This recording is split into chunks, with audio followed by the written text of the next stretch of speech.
कि जैसे एक जमाने में कैलकुलेटर आया था तो लोग हैरानी में देख के कैलकुलेटर करता, उसके बाद एक जमाने में कंप्यूटर आया तो मेमोरी की जैसे जैसे बढ़ती गई वो हिसाब से आज की एक मेमोरी। और हमारे नरेंद्र सिंह सर, उन्होंने तो दिमाग से भी हटकर काम बता दिया।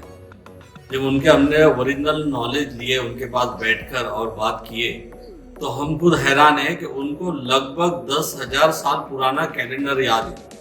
उसके अल्फाज ऐसा हम बोलते रहो उधर दिन बता देते कि आपकी पैदाइश कब हुई।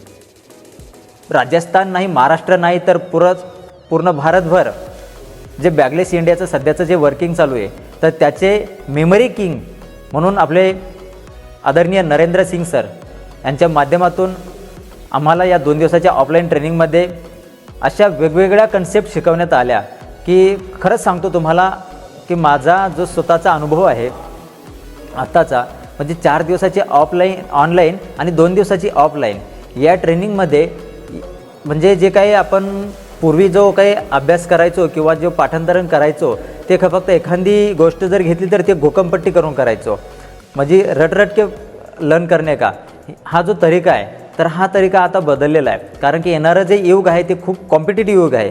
या कॉम्पिटिटिव्ह युगामध्ये मुलांना किती फास्ट आणि संघर्ष करावा लागतो किंवा त्यांचे कॉम्पिटिटर किती जवळच्या जवळ कॉम्पिटिटर आहे, या कॉम्पिटिटरला क्रॉस करून त्यांना जर स्पर्धेमध्ये टिकायचं असेल तर त्यांना काहीतरी वेगळं त्यांना शिकावं लागेल आणि शिक्षण घ्यावं लागेल.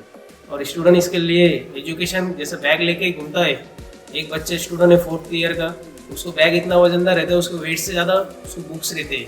तो बैगलेस का मतलब ये होता है कि उसका वेट कम करके उसको एजुकेशन में सपोर्ट करना और उसको कम से कम वे में ज़्यादा से ज़्यादा ट्रेनिंग देना.